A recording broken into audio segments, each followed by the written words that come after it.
Okay, here is another black and white photo, 1907, the steerage. Again, it kind of gives us an idea of what life would have been like at that time period. Lots of people getting on and off of a boat. The photo itself is very abstract. It's simplified of reality. It substitutes the 2D for the 3D. It's a grayscale. It emphasizes formal elements over representational concerns, underscores this abstract side of the medium. Because if you look at it, it looks very flat. It's like gridded because you have the bottom part and then you have the top part. It reveals the beauty that which we normally take for granted. So it's just a slice of life.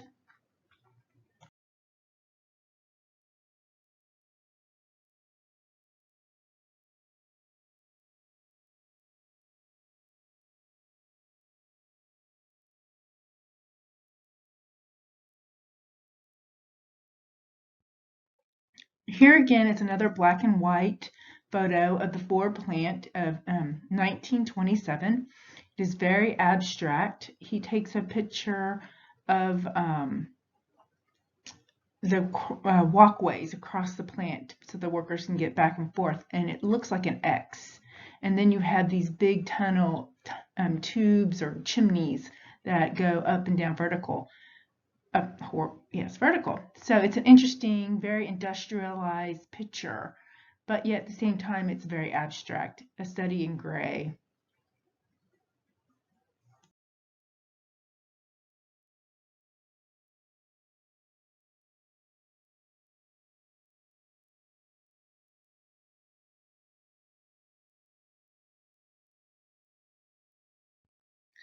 Okay, so this one is a more recent 2001. Um, it is a compelling need to record the aftermath of one of the most devastating events in American history. This is after the World Trade Center bombing. At first it was banned, but then 9 months thereafter, he managed to document the cleaning up of the operation. It's a discontent beauty, a visual rhythm of the grapples, raising steam and smoke like dinosaurs breathing in the cold. So a little disturbing because of the devastation, but at the same time, remarkable beauty in our industrial age and our ability to clean up and make things anew.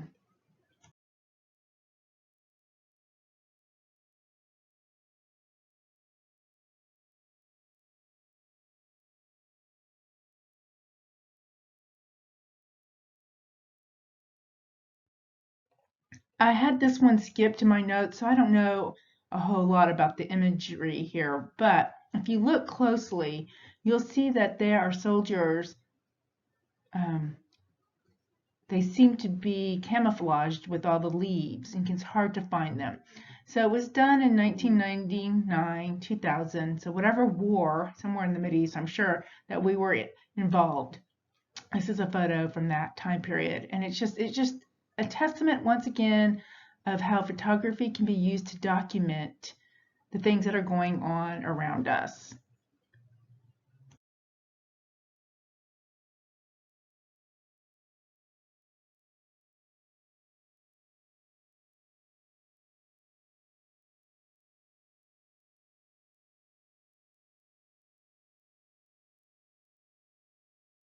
So this is another black and white photo. As you can see, it is kind of making fun of the two older women that are walking underneath, where the two younger column muses are holding up the building.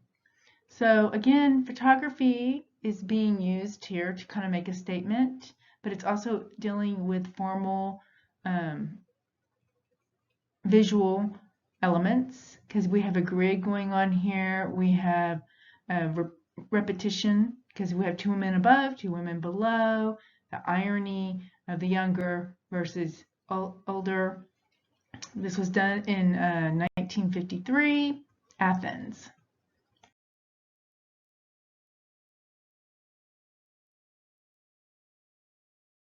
Okay, Ansel Adams is probably one of the most famous photographers.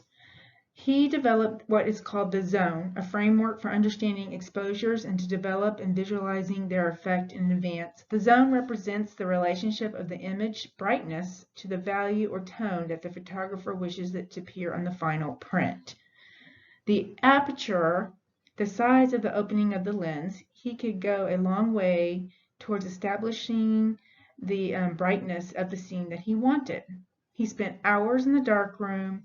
He would dodge. Dodging would be increasing the exposure of the selected area of the print that the photographer wishes to be lighter, and burning would be increasing the exposure to the area of the print to make it darker, so more light.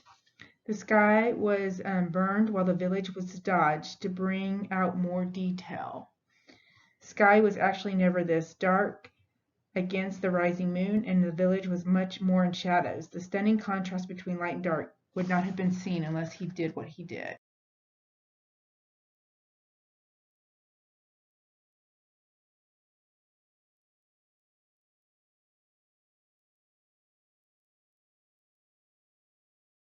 So this artist, Yulsman, from 1970, he works in a very unusual way. So we're going to look at about 5 images and how he combines images to create a final piece. I have several friends that do the same thing. It's very fascinating to me. It's more like photoshopping, but they would use it with a negative and cut and dodge to get the exposures how they wanted. So here he first photographed hands.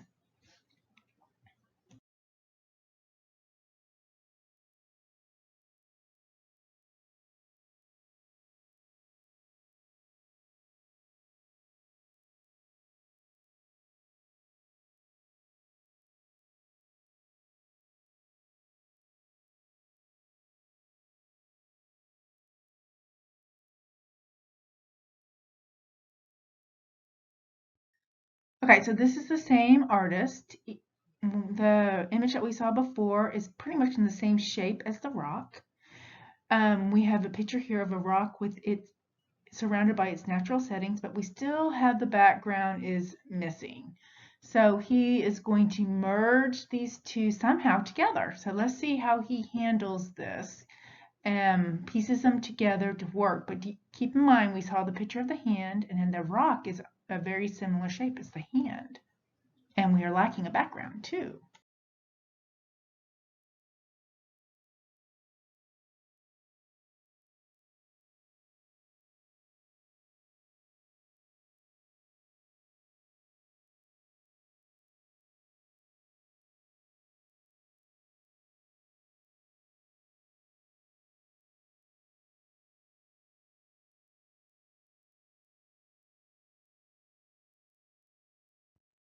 So now here again, a black and white photograph.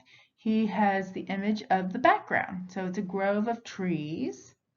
And we're going to see how he integrates the rock and the hand together. So he's taking these negatives. What he would have done was printed the top part. He would have printed the hand, the rock, and merged them together. We kind of do that now in Photoshop. It's so much easier and no chemical smell. So let's see what he has done.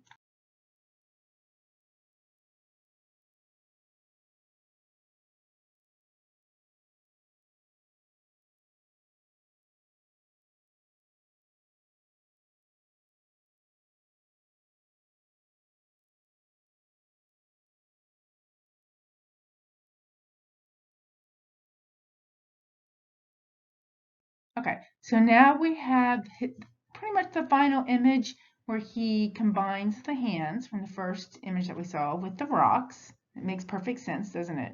The size perfectly fits. Then he puts the grove of trees in as the background, and everything seems to flow seamlessly. Like there is no rigidness. Somehow he has managed to make it look like it's perfect. Nowadays, like I said, we would have done this in Photoshop. Back then, he would have taken the negatives, printed each piece on top of each other. I don't even know. I can't even imagine the time and effort it would have taken.